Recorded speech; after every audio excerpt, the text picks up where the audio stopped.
Well, hey there, parents. Todd Frazier here, principal at Ratton Elementary. And today I want to talk about the importance of structure and setting limits. I know one of the things that we really work on with new teachers here is the importance of establishing their routines and their structure in their classroom in order for learning to occur and be successful. And I do remember as a new parent myself, that the importance of setting limits with my own kiddos and having a routine for them, bedtime, lunchtimes, and things like that. And I've found that even more important with one of my kiddos having special needs. He is an ADHD kiddo and he is very black and white as well.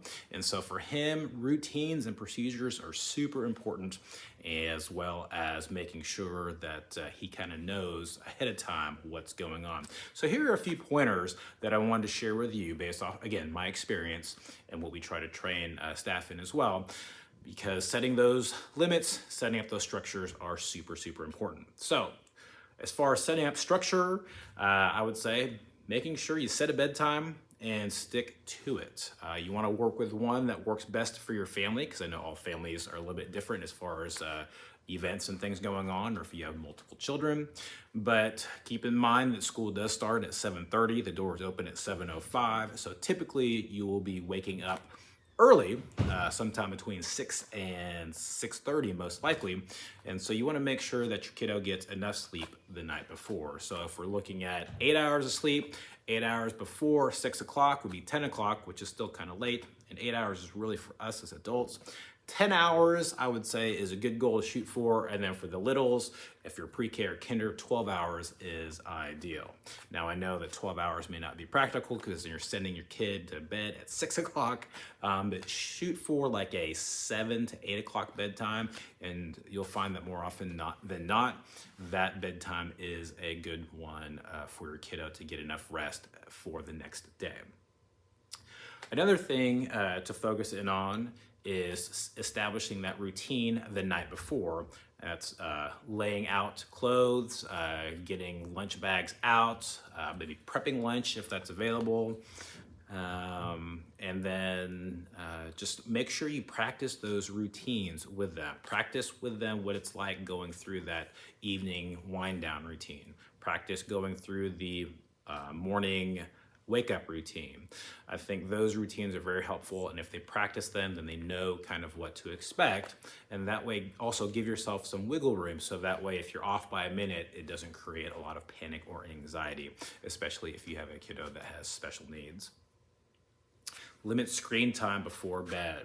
I know this is a hard one, and as a kid of the 80s, I watched lots and lots of TV, Saturday morning cartoons, and then the evening television on CBS or ABC or NBC was always a favorite in our household. But keep in mind that if they're watching television right before they go to bed, it's going to take their mind that much longer to kind of wind down and get rest. And so I'm not saying you have to completely eliminate it, but again, my encouragement and my suggestion is to try to limit it right before bed, especially when it comes to like phones, tablets, or video games. Those really keep the brain active, and it's really hard to get them off of that focus.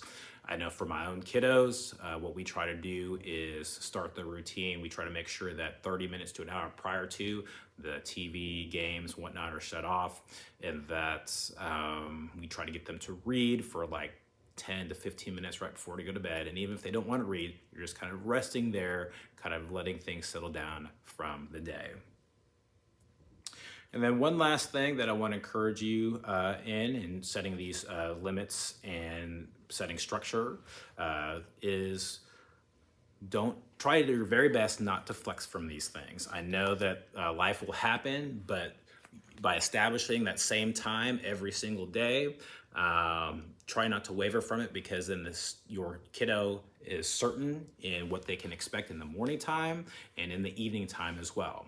Weekends, summer, you can flex all you want. I know that we let our kiddos stay up late during the summertime, and they stay up a little bit later on the weekends because it's the weekends. But during that school day, if your routine is 7:30, stick to that 7:30 bedtime. If your wake up routine is 6 or 6:30, stick to that 6 or 6:30 routine. and work your PM and AM routines around that to make sure that you lock in those times and establish that routine, because that is so important for students.